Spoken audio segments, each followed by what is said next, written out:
Bonjour à tous, je suis très heureux de vous retrouver aujourd'hui. Alors, pas que d'habitude ça m'emmerde, mais là c'est vrai que je suis assez content de vous montrer ma deuxième séance de développé couché de la semaine. Et oui, pour progresser, je fais 2 fois du développé couché par semaine, ce qui est pas énorme en soi, hein. Mais bon, voilà, c'est comme ça qu'est organisé mon programme, je ne donne pas plus de détails. Mais moi, pour progresser, 2 séances, c'est parfait.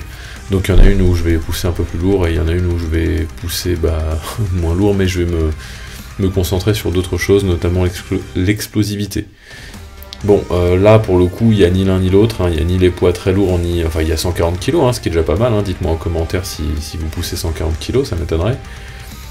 Mais bon, c'est pas non plus une charge de fou, seulement là je devais faire attention parce que je traîne depuis un moment une tendinite au pec. Et ça, c'est pas très bon. Donc, pour éviter d'aggraver ma douleur, j'ai joué la carte de la prudence. Tête bien pensante et par 2 fois force de décision. J'ai donc préféré limiter la charge utilisée, j'ai également limité le nombre de séries, et puis j'ai décidé d'arrêter à partir du moment où la vitesse d'exécution ne suivait plus, parce que pour moi c'est un signe que la fatigue s'installe. Du coup, pour éviter d'accumuler de la fatigue et de prendre plus de temps à récupérer, j'ai préféré me limiter et prendre un peu plus de repos, c'est pas bien grave. De toute façon, vous voyez, là déjà il y a 4 séries bien énervées, hein, parce que malgré la douleur, j'arrive quand même à bien les monter, ça monte relativement vite, ça pourrait être mieux. Ah là ça a été, vous voyez, cette répétition elle était propre. Deuxième répétition propre. Allez, troisième. Ah, ça commence, là la vitesse, vous voyez, elle a déjà baissé, c'est pas bon. Dernière rep pour l'honneur, et puis bon, on pose ça et on passe à autre chose. Cette autre chose, le deuxième exercice, c'est du développé couché aux haltères. Donc j'ai fait une vidéo pour bien vous expliquer comment réaliser ce mouvement. Je vous recommande d'aller la voir, donc le lien est en haut à droite de l'écran, voilà. Et oui, ça affiche, c'est magique. Enfin c'est pas magique, c'est le progrès technologique. Là c'est beau ce qu'on fait aujourd'hui, hein. C'est pas mal, j'aime bien. Enfin bon, bref, autrement, allez voir la vidéo, même si vous avez l'impression de bien faire le mouvement, je vous recommande d'aller la voir quand même. Il y a beaucoup de choses à y apprendre, notamment le placement. Voilà, toutes ces choses sont contenues dans cette vidéo. Je vous remercie, je vous en prie plutôt, vous me remercierez si vous le souhaitez en me laissant un commentaire, et puis en m'indiquant les mouvements que vous aimeriez que j'explique en priorité. Donc là il y a une amplitude qui est correcte, mais sans exagérer, vous voyez, à chaque fois je contrôle. Alors là je suis en train de me placer, donc vous le voyez pas tout de suite, mais regardez attentivement, vous allez voir que je contrôle l'amplitude, je descends pas trop bas, parce que justement, encore une fois, à cause de mon pec, j'évite de trop créer d'étirements. Donc voilà, c'est déjà quand même pas mal, hein, comme amplitude. Et ça suffit bien, voilà, j'ai pas voulu aller descendre plus bas, c'est pas nécessaire. Sachant que bon, là les pecs ils ont déjà bien travaillé avec le coucher, 4 séries quand même. Voilà, donc je suis assez content de moi là, sur cet exercice. Les épaules pourraient être plus stables, c'est vrai. Maintenant le banc s'y prête pas trop, hein, on fait avec le matériel dont on dispose, hein. C'est pas toujours le top. Mais bon, il y a toujours moyen de s'adapter, donc voilà, on fait avec les moyens du bord. Sinon là je viens de faire une petite pause au niveau de l'enregistrement. Puis je regardais une autre de mes vidéos, parce que je me kiffe tout simplement. Ah, je rigole, mais non, c'est un peu vrai.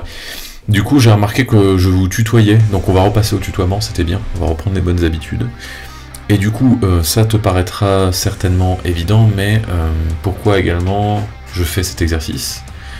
Eh bien, tout simplement, cet exercice, on est revenu là, on reparle de l'exercice de musculation, hein. Suis, petit piège. Oui, donc cet exercice-là, il me permet également de travailler pas mal sur la stabilité. Pourquoi? Parce que là, en fait, contrairement à la barre, il y a 2 objets à contrôler. Et 2 objets à contrôler en même temps, puisque l'exercice est fait de manière synchrone. Synchrone, ça veut dire les 2 en même temps. Il va donc falloir que tu apprennes à gérer l'équilibre, hein. Ça serait dommage qu'un haltère te tombe sur la figure. Ça permettrait à ton dentiste de remettre de l'essence dans le bateau, mais bon, quand même. Après, sache que au bout d'un mois, normalement, allez, 1 mois ou 2 mois, généralement c'est acquis. Donc ça, c'est pas vraiment l'aspect le plus compliqué, c'est plutôt une question de temps. Par contre, ce qui est un petit peu plus complexe chez certains, ça va être le grip. Donc la force de serrage des haltères. Et ça, c'est super important. Parce que l'haltère ne doit à aucun moment bouger de ta main. Là, c'est quand même... c'est là où il y a le risque le plus présent que ça te tombe sur la figure. Et donc là, voilà, regarde comment je le travaille, le grip. Je ramène les haltères jusqu'à leur rangement. Et oui, Je sais que pour certains c'est du jamais vu et pourtant c'est un mal nécessaire. En plus, comme l'a dit tonton JM, un vrai gentleman ramène toujours les haltères à leur place. À ce moment de la vidéo, on voit que je reviens vers mon installation pour récupérer mon matériel.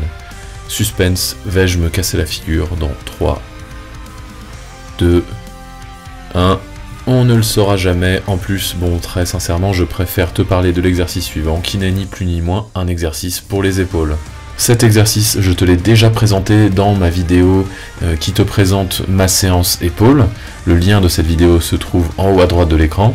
Et cet exercice n'est ni plus ni moins que les élévations latérales à la machine, un de mes exercices préférés, si ce n'est... Non, on peut le dire, c'est mon exercice préféré pour les épaules. Il arrive parfois que dans certaines salles commerciales, tu aies à disposition de bonnes machines. C'est pas tous les jours que ça arrive, mais ça peut arriver. Ce n'est pas du tout d'ailleurs le cas de cette machine-là. Alors elle n'est pas mauvaise en soi, son utilisation n'est pas désagréable, au contraire, sinon je ne l'utiliserais pas, mais il y a possibilité de faire mieux. Et là, tu me vois arriver avec mes grands sabots. Qu'est-ce que j'utilise à chaque fois que l'occasion se présente pour intensifier l'exercice ? Allez, c'est facile. Alors, vous l'avez ? Ah, c'est des élastiques. À chaque fois que je peux, j'utilise des élastiques. Bah, pour des raisons que j'ai déjà expliquées dans une précédente vidéo. Mais bon, puisqu'il faut se répéter, bien, je le fais. C'est très simple. Bon, par contre, laissez-moi juste terminer ma série, c'est la moindre des politesses. Je place un élastique entre les deux. Alors là, c'est pas le placement optimal. Le placement optimal, c'est celui-ci. J'ai pris une photo, je l'ai refait récemment, rien que pour toi. L'idée c'est donc de faire une boucle entre chaque poignet pour éviter que l'élastique ne glisse et que tu te retrouves sans élastique ou avec l'élastique coincé dans le câble au cours de la série, parce que là ce serait vraiment embêtant d'être interrompu au cours de ta série. Et si à chaque fois que tu fais les épaules t'es interrompu pendant tes séries pour X raisons, pour des incidents techniques, etc., et bah tu vas rester avec tes vieilles épaules de serpent et t'auras pu avec tes yeux pour pleurer et puis me dire en commentaire ça marche pas. Si ça marche, c'est juste que tu sais pas le faire. Donc tu cales bien l'élastique comme je t'ai montré à l'image. Si t'as pas bien vu, bah tu repasses le moment, tu mets sur pause. Et normalement à l'image tu devrais comprendre à peu près comment je l'ai installé. Si jamais tu comprends pas, bon bah tu me le dis en commentaire éventuellement et je peux faire quelque chose pour toi. Et là, on est à un moment de la vidéo où tous ceux qui n'ont pas regardé les anciennes vidéos, mais qui vont se rattraper bien sûr tout de suite après, vont me dire ouais mais attends, là j'ai pas la ref avec l'élastique et tout. Bon, rappelle-toi, les poulies, qu'est-ce que ça fait les poulies? Les poulies, ça va diminuer la vitesse sur la phase excentrique du mouvement. Et nous, qu'est-ce qu'on veut? On veut plutôt que la phase excentrique du mouvement soit accélérée. Il faut que la phase excentrique soit endurcie. Pourquoi? Parce que c'est là où on a le plus de force sur la phase excentrique. Donc c'est là où on doit ajouter le plus de difficulté. C'est tout l'intérêt des élastiques. Toute machine avec poulie doit être intensifiée sur la phase négative, alors dans la mesure du possible, hein. Ne faites pas ça à n'importe quel moment de la prépa, mais bon, dans la mesure du possible, intensifier les phases négatives du mouvement avec des élastiques sur les machines à poulie, je répète. Donc ça, je l'avais déjà expliqué, mais dans tous les cas, bon, il y a un moment, je vais forcément devoir me répéter sur certaines choses. Et puis c'est comme ça que l'information est enregistrée, hein, c'est à force de répétition. Bref, mais dans tous les cas, il faut que, donc là je vais vous voyez, mais je vais pas te vous voyez, je vais juste, parce que toi je sais que tu as déjà vu toutes les vidéos, toi je te connais, toi t'es un habitué, tout ça. Mais tous ceux qui ne connaissaient pas cette histoire d'élastique, il faut que vous, au pluriel, allez voir toutes les vidéos précédentes. D'ailleurs, profitez-en puisque vous y êtes, de liker, de laisser un like. Abonnez-vous, puisque je ne sais pas si, je crois que je l'ai déjà dit, mais pareil, il faut le répéter, ça aussi. Vous êtes beaucoup trop nombreux, enfin pas assez nombreux, mais quand même assez nombreux à regarder mes vidéos, et pas assez en revanche à être abonnés. Donc abonnez-vous.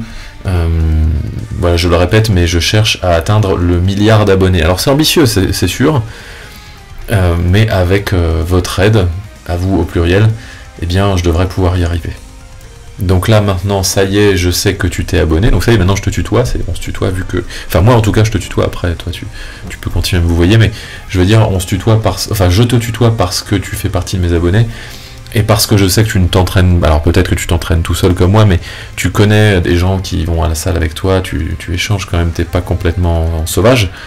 Donc ce que tu peux faire, c'est de leur partager ma chaîne YouTube, parce qu'en fait ils vont aussi avoir des choses à apprendre.